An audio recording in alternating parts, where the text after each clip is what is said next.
Tulodo, Imadio Mangunkarso, Tuturi Handayani. Selamat datang di channel Yadi Film Official. Assalamualaikum warahmatullahi wabarakatuh.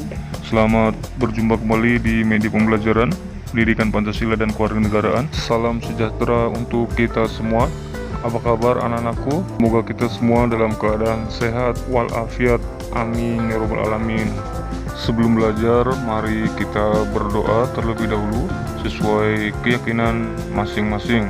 Berdoa dimulai, berdoa selesai. Materi untuk hari ini yaitu peran tokoh perumus Undang-Undang Dasar 1945. Tokoh pendiri negara Indonesia merupakan putra terbaik bangsa yang memiliki kemampuan dan visi ke depan untuk kebaikan bangsa Indonesia. Anggota BPUPKI merupakan tokoh bangsa Indonesia dan orang-orang yang terpilih serta tepat mewakili kelompok dan masyarakatnya pada waktu itu. Anggota BPUPKI telah mewakili seluruh wilayah Indonesia, suku bangsa, golongan agama, dan pemikiran yang berkembang di masyarakat saat itu.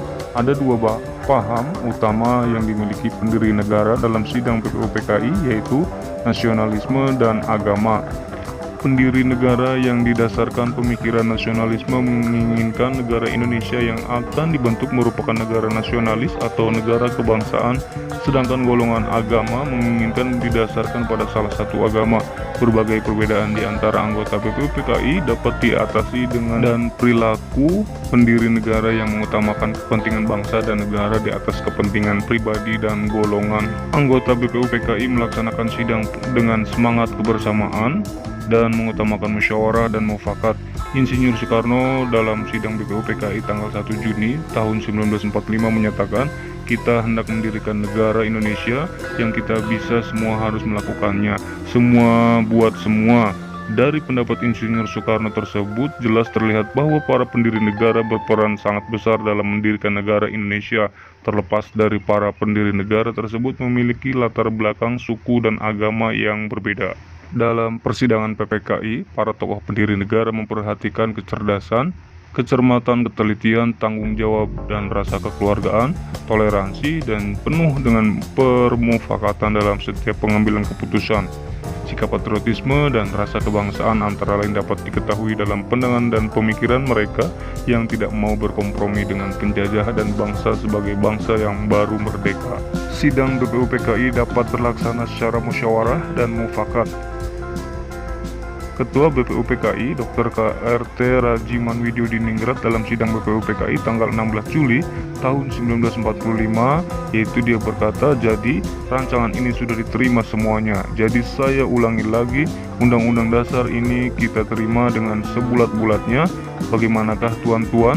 Untuk penyelesaiannya saya minta dengan hormat yang setuju yang menerima berdiri. Saya lihat Tuan Yamin belum berdiri. Dengan suara bulat diterima Undang-Undang Dasar ini. Terima kasih tuan-tuan.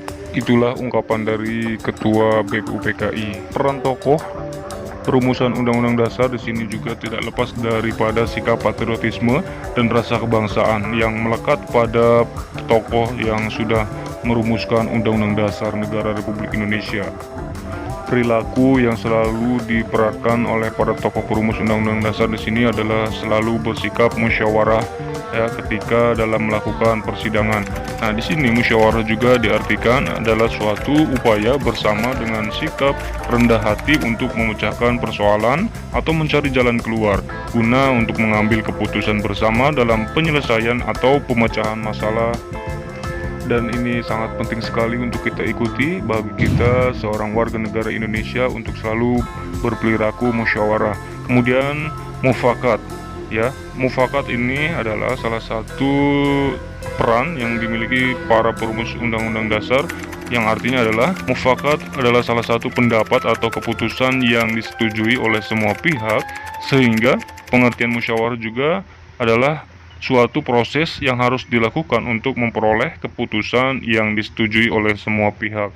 Nah, ini juga salah satu peran yang harus kita ikuti karena kita adalah sebagai bangsa yang selalu mengedepankan musyawarah dan mufakat. Kemudian sikap nasionalisme adalah suatu paham yang menciptakan dan mempertahankan kedaulatan negara.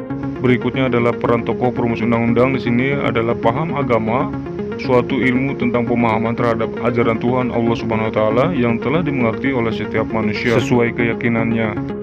Kemudian peran tokoh perumus Undang-Undang Dasar juga memiliki sikap kecerdasan adalah kemampuan seseorang untuk memecahkan masalah yang dihadapi. Kemudian peran tokoh perumus Undang-Undang Dasar juga memiliki sikap ketelitian adalah kesesuaian di antara beberapa data pengukuran yang sama yang dilakukan secara berulang-ulang. Lalu kecermatan adalah suatu sikap di mana seseorang dapat melakukan sesuatu dengan teliti. Nah, ini adalah salah satu peran yang dimiliki perumus undang-undang. Lalu tanggung jawab adalah kesadaran manusia akan tingkah laku atau perbuatan baik yang disengaja maupun tidak disengaja.